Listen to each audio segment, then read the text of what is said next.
So this morning, I had a new experience in jujitsu. I got choked out unconscious for the first time in my life. You got choked out. Oh my God. How did that happen? My goodness. Happy Friday. My goodness. What the heck happened? You know, how about this? I'll try to, this is my thought. I think I can tie this life lesson of not getting choked out in jujitsu into systematic trading. So stick around, audience, to Five Friday feedback. Welcome, welcome, welcome. My goal will be to try to tie that in somewhere. So stick around. So Dominic, what did you think of the conversation that I had with Adrian, our systematic trader? You know, I love that. I love that you're going to try and tie it in. I can't wait to see where and when that happens in the podcast. But if you didn't go back and if you haven't seen Monday's episode, it is a great, great episode. I took a world of notes. I took a lot of notes here. I'm going to give my honest thoughts, 100% honest, unbiased thoughts. When we first got the email, I was skeptical. I was definitely skeptical. I'm like, I don't want someone coming on to our podcast trying to sell our listeners on their book or their trading, or being, I'm always very protective of our listeners, I couldn't have been further from the truth though.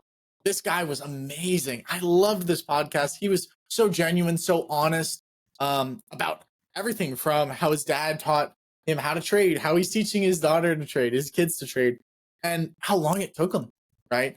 And he was very, very honest in the ways that you really want. Because as a viewer, as a listener, I'm skeptical. I'm picking apart everything he's going to say to try and give me an out so that I don't have to listen, so that I can kind of, oh, this guy's full of it. I didn't find anything. I was looking.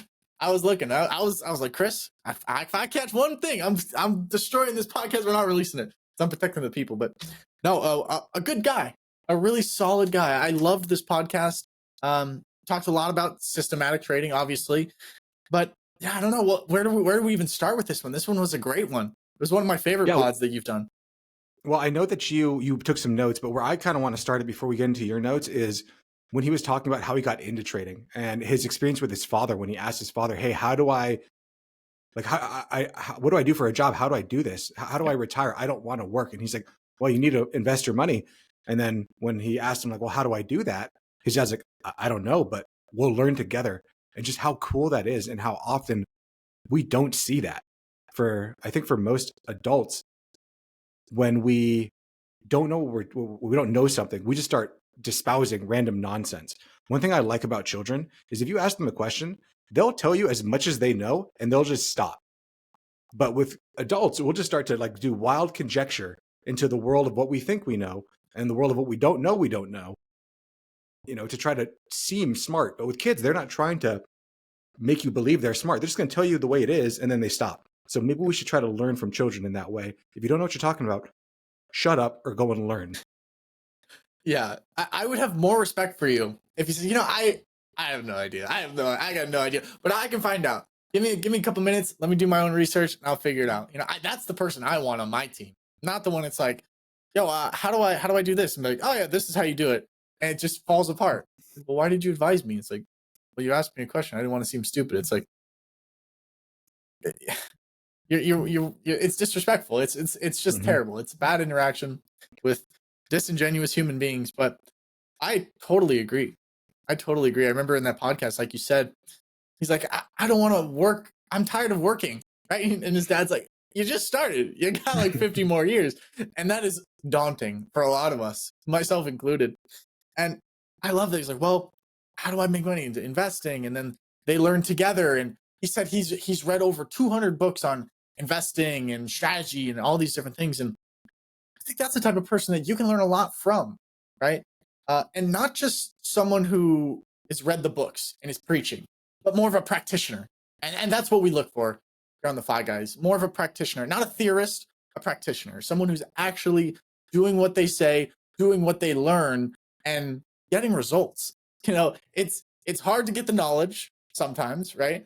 It's even harder to execute on that knowledge, but it's even harder to be successful with the knowledge, right? So it's all around a successful case. And I have to make the case. You guys got to go back and watch Monday's pod. It's, even if you're not a systematic trader by definition, or you don't even know what a systematic trader is, right? I really didn't even have a clear-cut definition of what a systematic trader was until I listened to the podcast. And that's just me being honest with you. And now I'm sitting here with a boatload of information, a boatload of notes, and a clear view on which way I should go in my future. No, I mean, I think you hit the nail on the head. So I'd like to go into some of the notes you have there. And do you have any questions, any concerns, anything like that we want to bounce off ideas? Like what things did Adrian, our guest Adrian Reed, say that really resonated with you that you want to discuss and that our audience members could maybe glean some insight or wisdom from our simple talking about it? Yeah, one of the things that looking at my notes, that I absolutely loved that he said, have a process to follow that makes where you want to go inevitable. I love that. Oftentimes we have a goal in mind. It's like, okay, I'm going to get this job so I can have food, so I can have money to buy food, have money to do this, right? But it's not like, well, I'm going to have this job with the end game of I'm going to work here for 3 years to get experience, and I'm going to leverage that to the next position, even higher at a different company, in order to facilitate that money going towards a retirement or going towards, buying real estate, buying companies, stuff like that. And I love that. One of the other things that he said that really, really, hit me. This was the best thing I got out of the podcast. And you might have something different that you like, but this is the one that really spoke to me. He said, having rules that are simple and easy to follow, that we have confidence in, are the key to bypassing psychological challenges. I love that. I love that. Simple and easy rules to follow that we have confidence in, that help us bypass the psychological challenges. And really, that's what we're all trying to get past at the end of the day. It's the demons within, the enemy within, the psychological biases, the psychological challenges, right? The battle is always won and lost within. It's, if I'm going to place a trade, right? Chris isn't standing in my way being like, no, like I'm physically here going to stop you. It's like, no, not at all, right? It's all internal. And that was one of my favorite things from the podcast that I learned. And that really stuck with me. I might have to put that on like a little sticky note and throw it up on the wall or something, put it buried in my notes or somewhere. But that's one of my favorite things, that golden nuggets that he dropped on Monday's pod.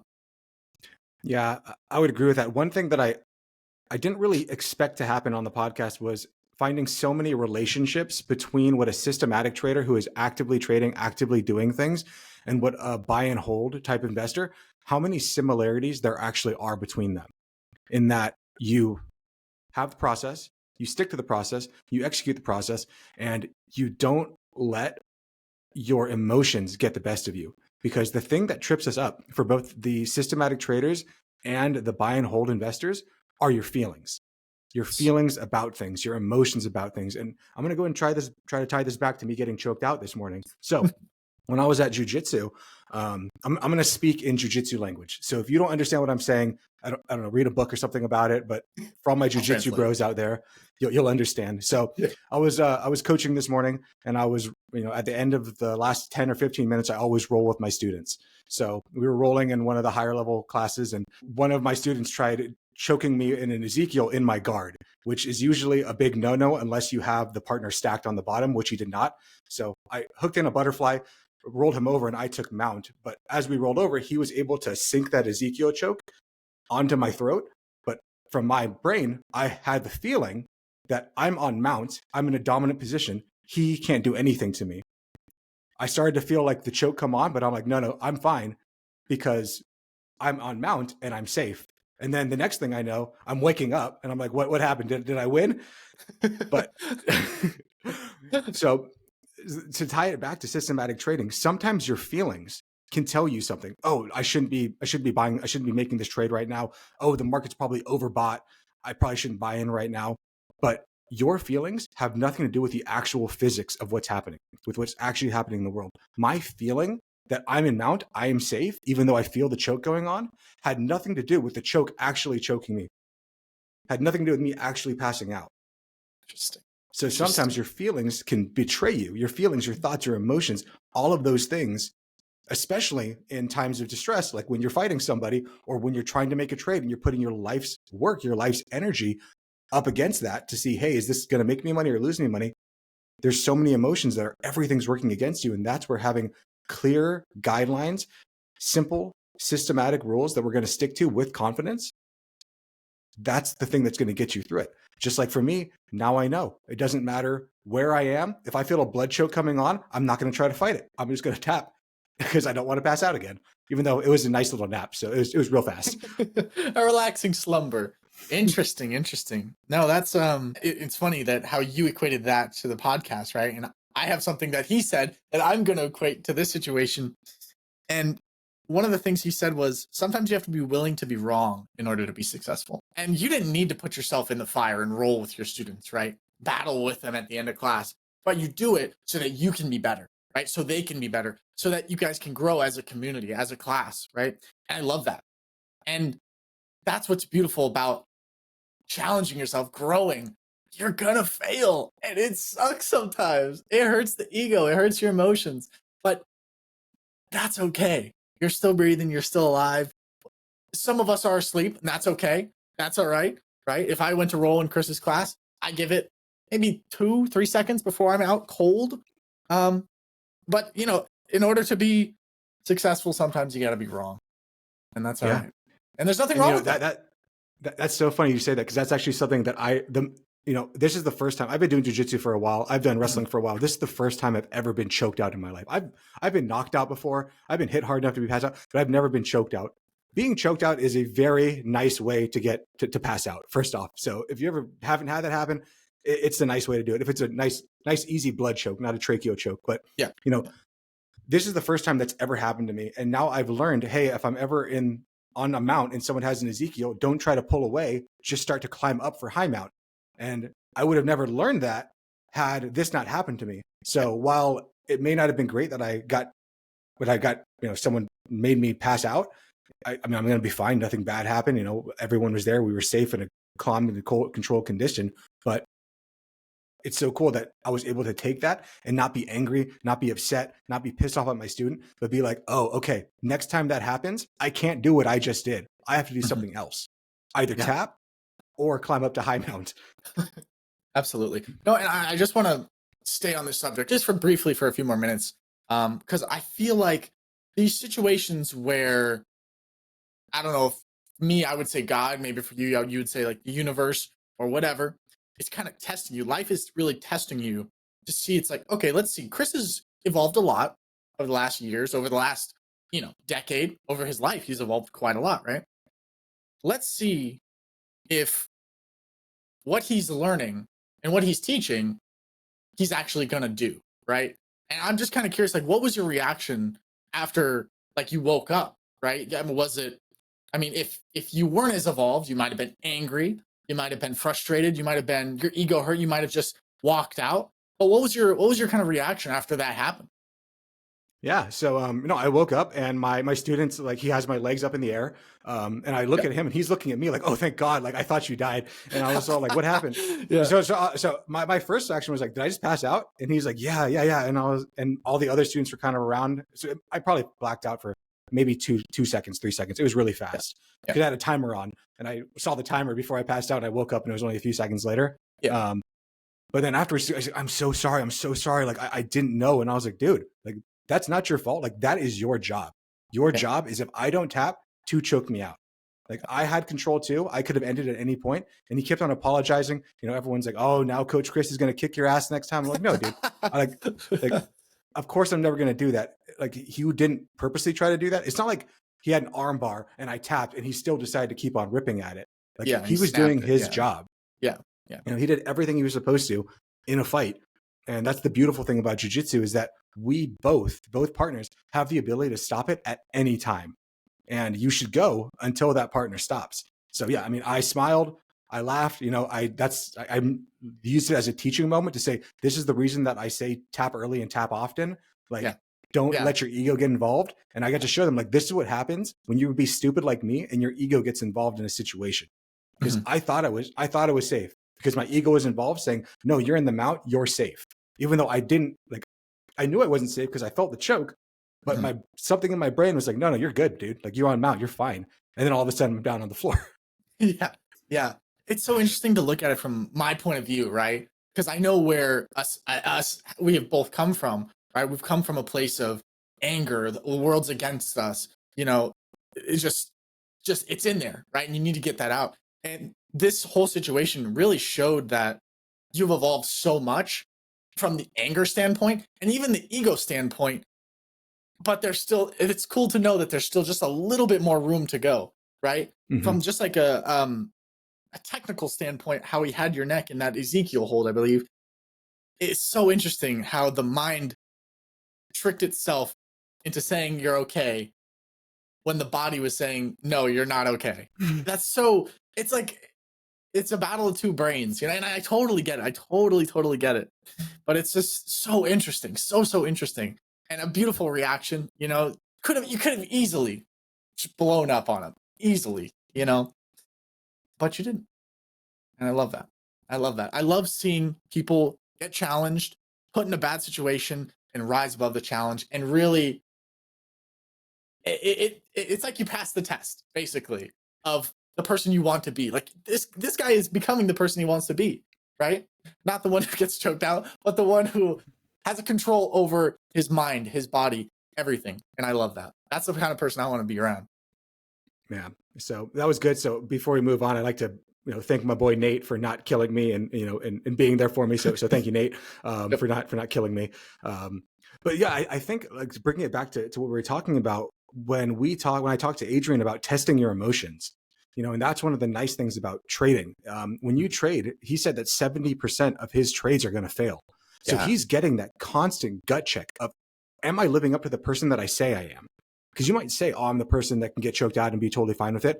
But until you actually happens to you and you actually do get choked out, you don't know how you're going to react in that situation. And I think for a lot of investors that are buy and hold, who just buy the SPY or buy VOO or buy whatever index, and they just keep on dripping it, you might be able to say, oh yeah, I'm a very aggressive investor. I can keep 100% equities and I'm going to be fine.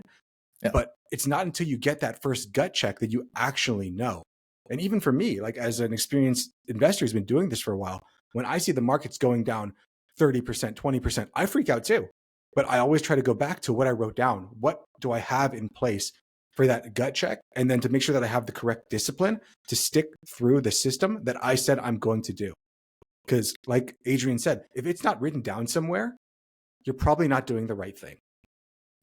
Yeah, absolutely. Absolutely. And yeah, I mean, he did say follow strategy and don't differ. And one of the things that I thought was so bizarre. There's so many things I want to point on and touch on. But he was saying, he's like, during the day, I don't even look at the market. I make all my, once the market's closed, that's when I go to work. That's when it's like, okay, here's what the market did. Here's my strategy. Blah, blah, blah, blah, blah. Puts his, I don't know if he puts his orders in or he sells orders or whatever. But I thought that was really, really interesting. Also, he also said using system-based trading is like you have to put rules in place, right? That's all it is. System-based trading is having rules in place and following it. That's why he said, don't differ from your plan, right? So I love that. Also, he was saying a lot of using the past to guide the future. I think we could talk a little bit about that for a moment, especially in our world of investing, especially in his world. But how does that kind of play into how we can get to financial independence? Yeah, I think it's just taking that wider perspective. When we're enveloped in the right here and the right now, you're watching the news, you're listening to your friends around the water cooler, people at work saying, oh, my 401k is down. And you start to feel that trepidation, that fear of like, oh my God, is my money going to be a part of it too? And yeah, I mean, the market's going to have corrections. The market creeps up slowly, but it drops really, really fast.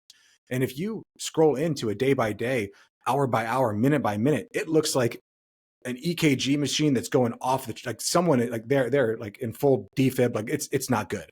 But if you just take that mouse or take your fingers and scroll out 3-4 times and just keep scrolling out, go down to the bottom and press the 5-year, like see the 5-year chart, see the full chart. If you want to, like pull an algorithmic chart and you'll see like a really nice, beautiful 45-degree line. But whenever you can see that 45-degree line, like, oh, well, look, it doesn't matter where I bought, I was going to be higher. But if you zoom in really close, you're going to seem all over the place. It's like Bitcoin had a recent crazy run, right? And so many people are like, oh man, back when it was in the 60s, everyone's like, I'm not going to buy it till it's in the 50s. Well, now that it's in the 80s, 90s, 100s, now everyone's like, it didn't matter what it was when it was in the 50s. I should have bought it back then. And it's the exact same thing for this. You don't know what the future holds. So if you have a plan and you said, this is what I'm going to do it. Simple as that. It truly is as simple as that. Creating a plan with rules and systems that you trust to get past all of the psychological challenges and real barriers that your situation might provide. He did talk a little bit about journaling, and I know you briefly referenced that and how important it is to discover problems. And he was saying he has a trading book, right, where he journals every trade he makes. What are your thoughts on that? I think it's good. I used to have a journal where I would keep all of my trades and everything. I don't trade anymore, so I don't do that anymore. But I still do keep a voice log to myself, and I'll usually do that. So oftentimes when I feel like I'm down or like life's getting really, really hard, or I just don't know if I'm doing the right thing, what I do is I'll just grab my phone, I'll open up a voice memo thingy that can transcribe it, and I'll just talk into the thing and just kind of lay out all of my problems to my phone. And like no one knows about it. It's just me and my phone. And then after a little while, sometimes I'll take that, I'll put it into ChatGPT and say like, give me a list of what's going on. Other times what I'll do is I'll just listen back to myself. Yeah. When I listen back to myself, we're going to go PG-13 here. I realize that I sound like a little bitch who's just complaining about things that doesn't matter. And then when you do that, you get to realize like, oh, the thing that I thought was this big, scary, terrifying monster in the corner that was out to get me. When you actually hear yourself saying like, this is so scary because, what if the clients don't like it and one of them leaves, and you realize like that doesn't matter. Like even if it happened, you're going to be okay. It's so true. God, it's such an, I knew what you were going to say before. As soon as you said PG-13, I was like, I know what he's going to say because I've lived that exact story. I do it. I do a similar one. I love that ChatGPT idea. I love that. I'd never heard of that. That's really genius. Because what I'll do is like, I'll put my phone up and I'll have it like videotaping me, and I'll just like walk around the room because I like to pace and you like to stay on the move. So, and that's how I do it. But I love that ChatGPT version, that where you just upload it and like, how can you help me? Or like, what kind of prompts or questions are you asking ChatGPT with that kind of transcript? Yeah. So what I typically do is I have a system called Otter on my phone. So if I just press Otter and I press record, even if I'm wearing headphones or whatever, I can just start talking and it'll pick it all up. And then when I get back to Wi-Fi, it'll transcribe all of it, and then it loads up into my computer. From there, all I do is I copy, paste, and throw it into ChatGPT, and I'll say like, what are the key points? What are the key fears that are coming up inside this conversation? What things do I need to? What are some action steps I can take from this? Interesting. But okay. I don't do that very often unless I'm like really doing something. What I typically do is just listen back to it and realize that my concerns, all my fears, they're just emotional moments. And it's so crazy to think that like you're having a biological experience. And you might think that like right now, this is the biggest fear in the world. But when you take a step back, when you take that wider perspective, just like looking at the market, you take that wider perspective. And, Adrian talked about astrotherapy. And that's something that I kind of use too. And that at the end of the day, we are just specks of dust on a planet hurtling through space, amongst a million other planets, amongst a million other suns. Nothing you do is going to affect that wider cosmos. Yet we think we're the center of the universe. Each one of us, everyone, me, Dominic, our listener listening to this, we all think that the world revolves around us. But if we were to disappear, the world will keep spinning, the sun will rise tomorrow, galaxies will continue to implode, explode, do whatever the hell they do. Exactly right. That's exactly right. Well, with that being said, is there anything else you'd like to touch on in regards to our podcast on systematic trading? No, I just really like to thank Adrian for coming on and being so open and sharing with us all the things he's gone through, all that he's learned. I love that he was so open to say that systematic trading, it depends. He wasn't coming here to say like everyone must do systematic trading. Mm-hmm. He was very much like, you shouldn't do systematic trading unless you're like, I must do systematic trading. Yeah. So I love that he said that, because I say it constantly, and I know it's not the most kind way of saying it, but like different strokes for different folks. What you like is what you like, and what you're going to stick to is what you're going to stick to. And I just hate it when we've had people on the podcast that we never aired because they come on and they say like, this is the way and it's the only way. And if you do a different way, then you're stupid. Yeah. And I'm just not going to air that. While I might say passive investing is the strategy that I use, and I will often say like, this is a strategy that most people should use. That does not mean it's a strategy that all people should use. I just know that most people are too busy to do anything else, or more importantly, maybe not too busy, but don't have the desire to learn other things. So this is the only way that I know that you can invest, have a 97% chance of being good in the long term with 0 to maybe 1% effort of getting it done. Absolutely. Yeah, the technical knowledge is not needed with our strategy. It's more of a set and forget type thing. And I love that. But like you said, different strokes for different folks. So with that being said, we appreciate you, Adrian. And we will be moving on to our next segment of the week. If you know what's coming, then you know that this is one of my favorite parts of the week. I say this every week, and it truly is my favorite part of the week. This is Five Friday Feedback Viewer Mailbag. So welcome back to Five Friday Feedback Viewer Mailbag. Today, we got a doozy. All right, so the title on today's one is Unemployment Racked Me Up, Credit Card Debt to... Oh my God, how do I... Okay. Unemployment racked me up, credit card debt. Do I stop paying? Interesting. Alrighty, let's get into this. Howdy, Fi guys. I'm reaching out, appreciate that, and what's probably the lowest point I've been in a long time. Hoping for a lifeline here. Well, maybe we can help. If you had looked at my life just 3 years ago, it would have seemed like we were sitting pretty well off financially. I was making about $250,000 a year, and with a $2,500 mortgage and $450 car payment, we were comfortable. Yeah, that sounds pretty comfortable. Nothing wrong there. Yeah, definitely. Sure, I had a little bit of credit card debt, but it was nothing that worried me. Just around $3,000. Okay, so I mean, I don't know what 250 is broken down on the month, but that sounds like something that could be covered rather easy. Yeah, I would. If someone told me that, I'd be like, "We'll just pay it off. Off before any debts accrued, and do whatever you do." But yeah, that would not concern me. My family and I were doing just fine, but then the worst case scenario hit. I got laid off, and I thought it'd just be a temporary setback, maybe a few months of tightening our belts while I lined up another role at a similar level. After all, with my expertise, I assumed I'd bounce right back, but that bounce never happened. Instead, I was out of work for a full year, 12 months, all while trying to keep our lives steady, telling myself that things would turn around any day now.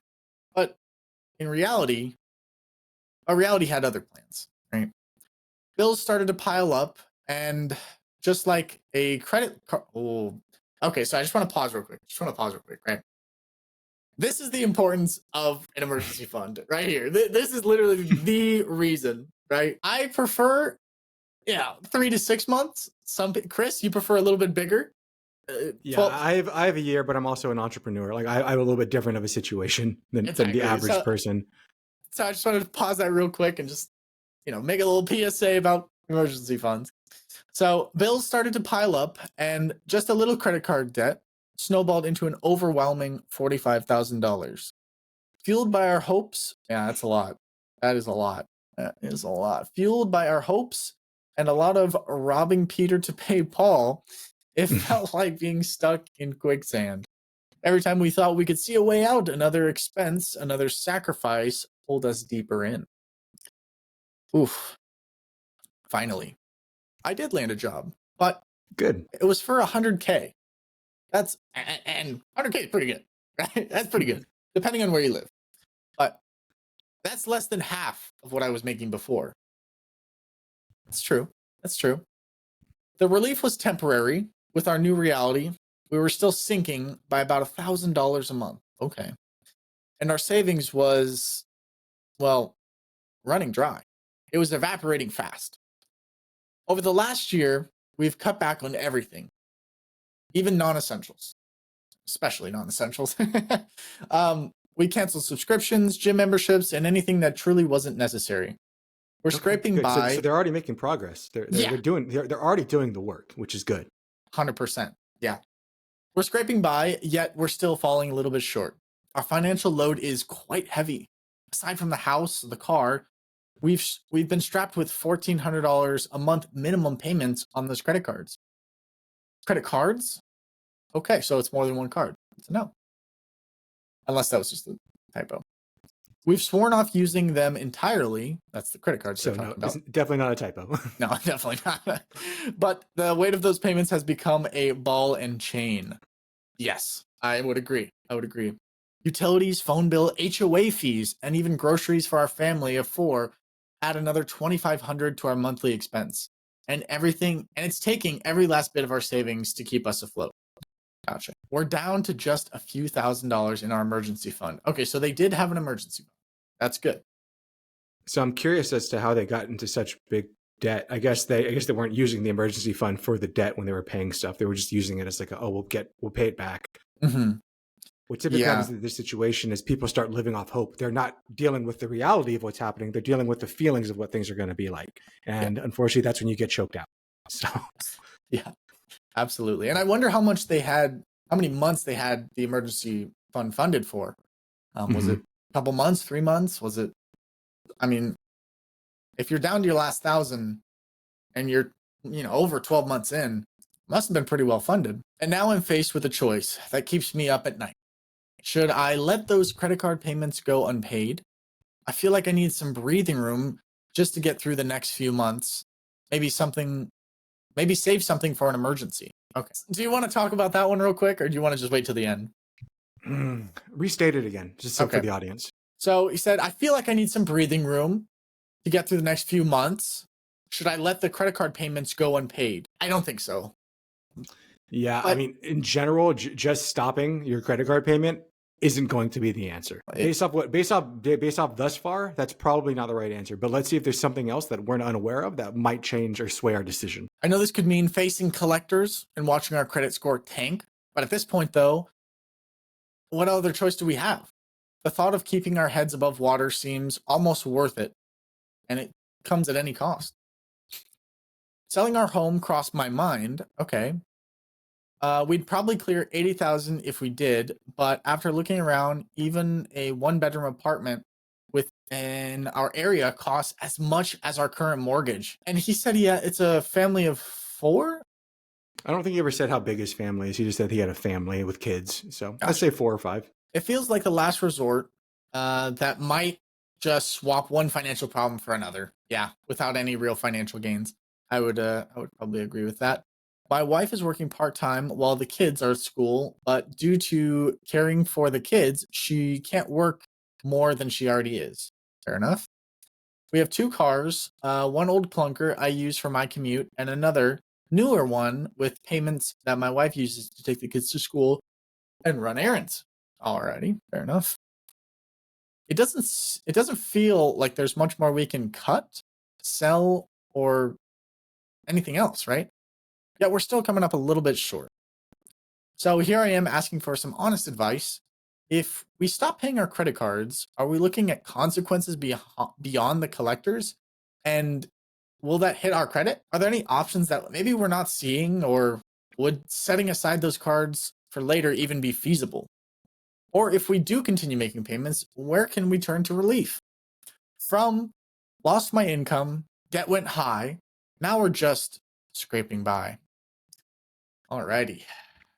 That's a doozy. Boy. That's a doozy. Yeah, that's a lot of stuff.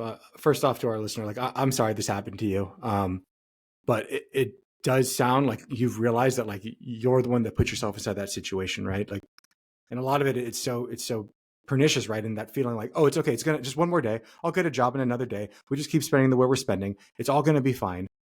When life circumstances change, you need to change with it. And unfortunately, when we move forward with some suggestions that I have for you based off what you said, I want you to remember that in financial planning, in all of life, there are no solutions, only trade-offs. So what are you willing to trade one for the other? Because you're going to have to suffer regardless.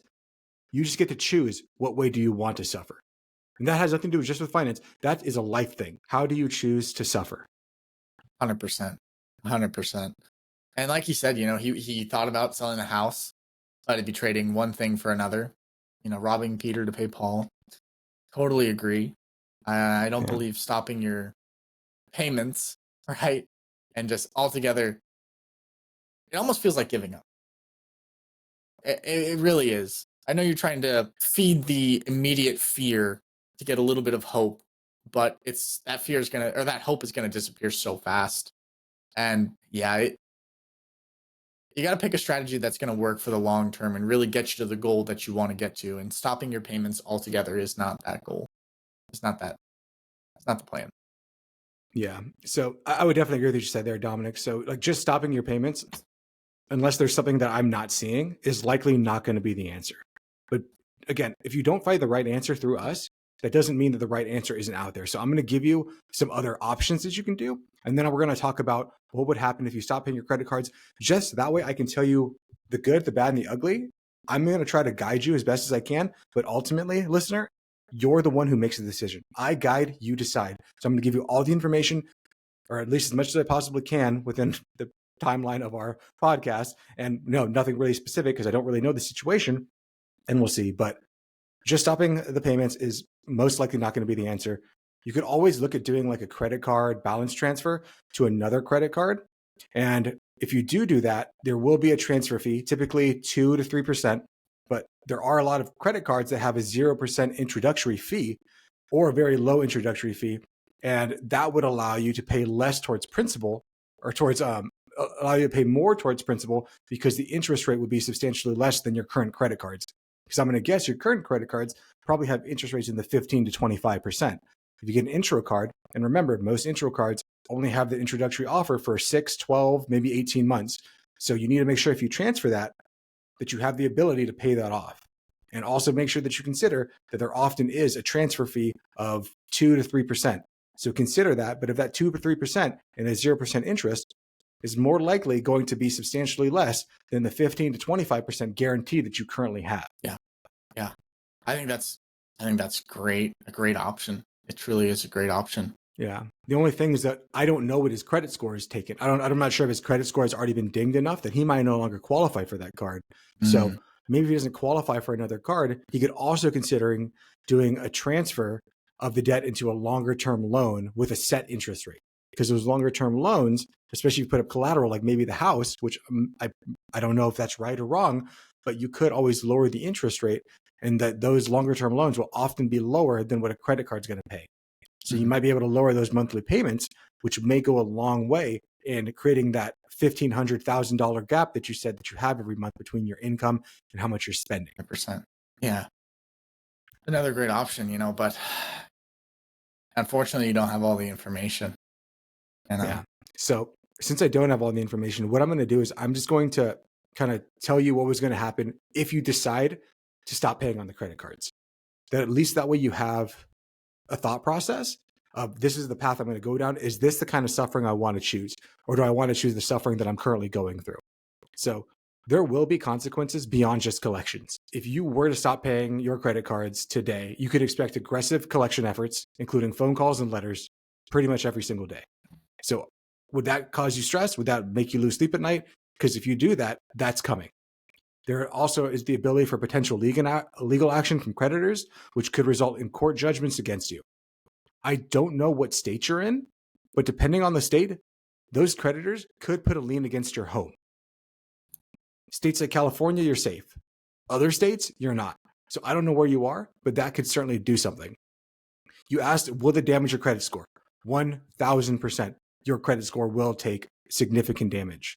If it already has taken significant damage, making it more difficult to secure loans or favorable interest rates in the future, especially if you have to move into that apartment or whatever because you decide to sell that house.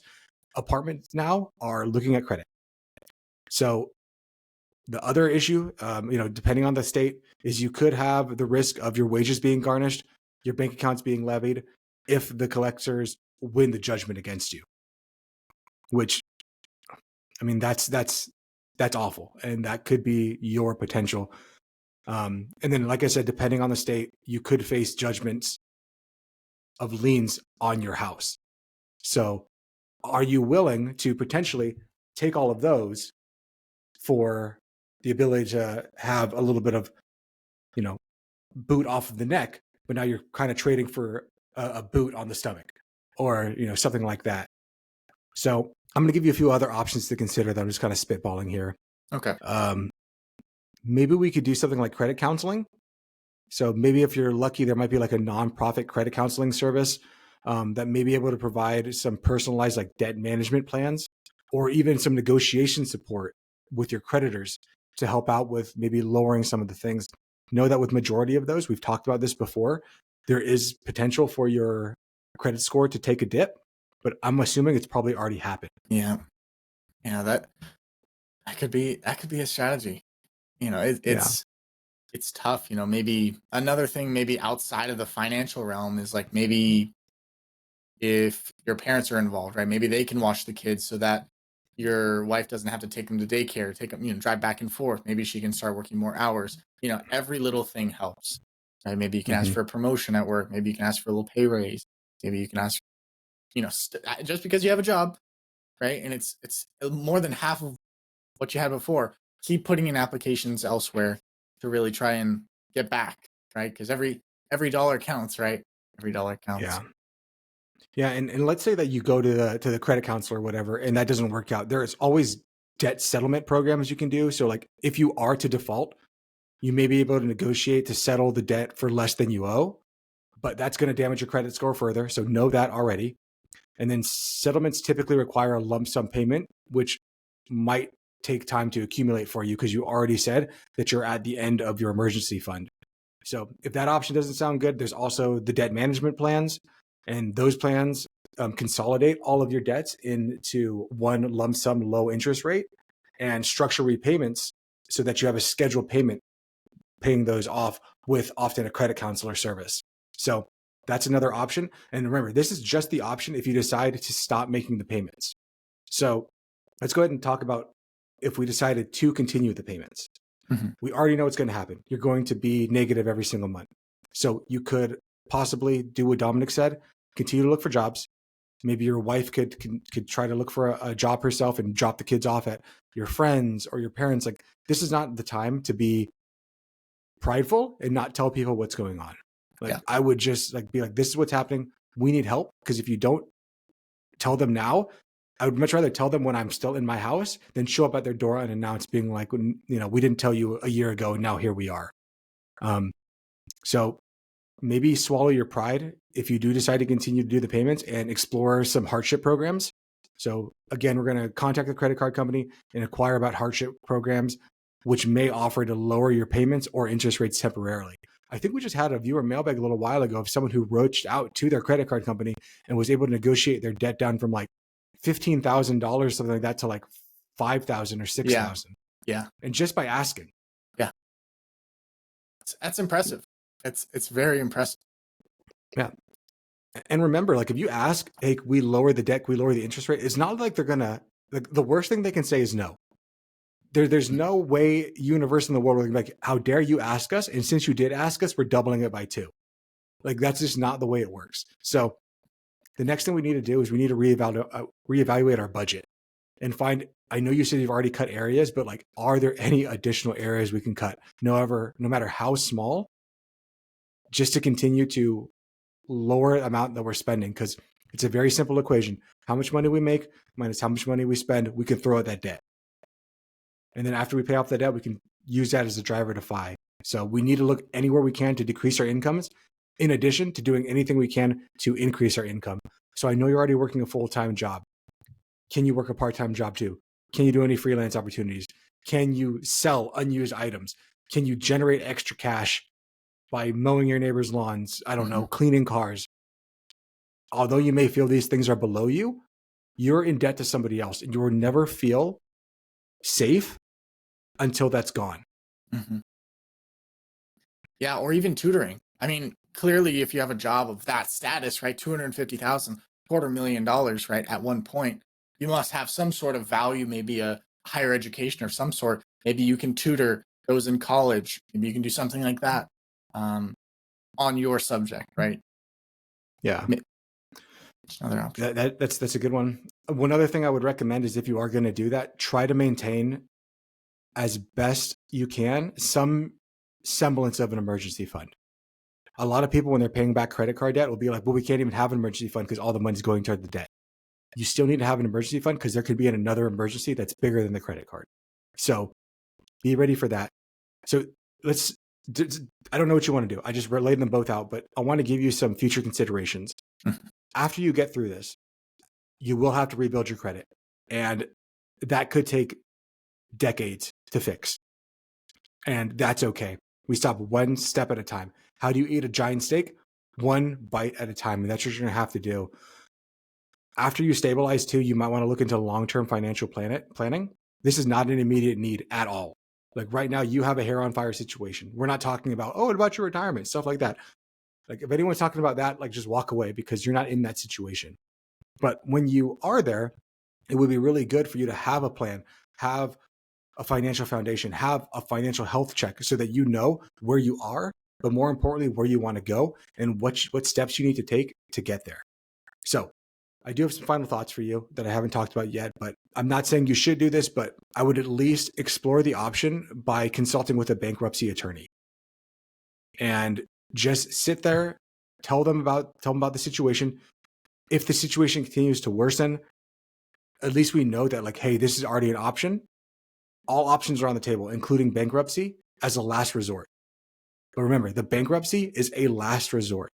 So if you're still being able to make payments, if you're still doing stuff, I wouldn't go that route. But it's always nice to at least talk to somebody. So at least you know that that is an option for you, because that could help to alleviate some of the stress to know that, hey, at least that out is there. It's an out with a lot of strings attached. It's not a get out of jail free card like people like to think it is. But if it's able to help you emotionally, psychologically, to be like, at least I know that that option is there, then that's something I want you to take. And my final piece of advice for you, you need to prioritize communication with your wife. So keep those lines of communication open with her. Be truthful with your kids. Be truthful with your creditors. Explain the situation. Explain what's going on. Explain what you're willing to do to work to see that, so that they can see that you're trying to do everything you can to address your debts responsibly. And then communicate with your wife with what's going on too, and have your wife communicate with you. And I wouldn't tell your kids, hey, we're in a bad situation, we're about to lose the house. But you can definitely tell them like, hey, mommy and daddy need to cut back right now. So we're all going to have to sacrifice so that we can live a better life in the future. I know it's the hardest thing in the world to tell your kids that, hey, we screwed up and now you can't do all the things that you want. But I would much rather choose to make that hard decision right now to set them up for an easier life in the future than go on pretending like everything's okay and eventually end up on the street, ends up having to move back in with my parents. I don't know what the situation could be, but it could get far, far worse than this. There's no situation so bad that you can't make it worse. So true. So very, very true. Yeah. Control the controllables and let's not make it worse. But any final thoughts on that one, Chris? No, man. Just know that this is going to take time. And you're not alone in this. There are many people going through this. And if there's one thing that I wish we could normalize more here on the Fi Guys, and we're trying our best, is that it's okay to talk about money with people. And by having these open and honest conversations, getting advice, getting feedback, just hearing a different set of opinion and seeing that you're not alone and that there are other people on this path who are there to guide you or just walk alongside you, it can really help to normalize these things so that you're not living in shame. Because that shame, that fear, that trepidation that I'm the only person in the world that's ever screwed up like this, that's also weighing on you. It's going to make it a lot harder. So know that you're not alone. I've been there. Dominic, I don't think you've been there, but Dominic has been there. We've all had our situations where we've put ourselves into a bad situation, but this is the way that we learn and we grow. So start thinking right now, in 10 years, 20 years, 30 years, I'm going to be able to look back on this moment, this suffering, and say that was the greatest thing that ever happened to me because it set me up for where I am then. Bingo. That's exactly it. Well, with that being said, best of luck. We hope to hear back from you again with a positive end to your story. But the podcast is not over just yet. We have our third and final segment. This is Win of the Week, where we kind of go over our current wins of the week to kind of end on a little bit of a happier note. Chris, what do you got for your Win of the Week? So my win of the week is, as you guys, or if you don't know, I listen to podcasts extremely fast. So podcasts, audiobooks, anything auditory. My top speed is 4 times speed. So in my left ear, I can listen to things with just one earbud at 4 times speed and understand with like a 90 to 95% understanding rate. But what I didn't know is that in my left ear, if I only have one headphone in, your brain lobes, so your ears don't transfer across lobes of your brain. So my right ear can only pick up things at like a 3.3 times speed, where my left ear can hear things at 4 times speed with full comprehension. My right ear can only hear things at 3.3 times speed. So I've been training my right ear, my right side of my brain, to be able to listen to things faster. So the win of the week is I've been able to increase it to a 3.6 speed on my right ear in order to hopefully get both of my brain lobes to be in unison and be able to understand things quickly. How interesting. I did not know that. That's pretty wild to even be at that speed. But that's crazy. That's so awesome. I love that. Huh. Learn something new every day. So my Yep. win of the week is okay. Technically it's mine, but I didn't get it. But being honest. So I got a call early Sunday morning, right? And it was my dad. He's like, "Hey, I'm at a garage sale right now. I saw this thing. Maybe would you like it?" I'm like, "Yeah, what is it?" It was a mini fridge. I love I've always wanted a mini fridge. When I was growing up, I always wanted one. And he's like, "It's $20. Do you want it?" I'm like, "Yeah, $20. I'll get it." So I now have a nice little mini fridge in my garage. I have a nice garage where I've got like all my tools, nice workbench, shelves and whatnot. And now I have a nice little mini fridge stacked with some waters, a few candies, and a few sodas. I don't really drink sodas, so it's kind of there for the guests or whatever. But it's so cool. That's my win of the week. It might not be the coolest win of the week, but for me, pretty snazzy. That's pretty cool, man. Thanks, man. Alrighty, that is it for today's podcast. If you did get anything from today's episode, which I really hope you did, there was a lot of great information, especially in the front half, and a great little story time in the back half. Please hit that subscribe button, hit the follow button, share it with a friend if you did find this entertaining at least. We really appreciate it. That's our fee for the show. Chris, any final thoughts? No, I mean, if you're just listening on audio only, please leave us up to a 5-star review. We really appreciate them anywhere you listen to. If you're on Apple, Spotify, Podcast Player, whatever it is, leave a message and please just tell a friend about the Fi Guys. Bring somebody along for this journey along with you. But until next week, I'm Chris, he's Dom, and we'll see you next week. Later, guys. Peace. This video podcast is sponsored by Monzon Wealth. The content in this podcast is for informational purposes only and should not be considered financial advice. We do not endorse specific products or services. Past performance does not guarantee future results. The opinions expressed are those of the host and guests, not the podcast sponsor. It is crucial to consult with a qualified financial advisor or professional who can provide advice tailored to your specific needs before making any financial decisions, investments, or taking any other actions. If you are seeking specified help, you can reach out to Chris at monzonwealth.com.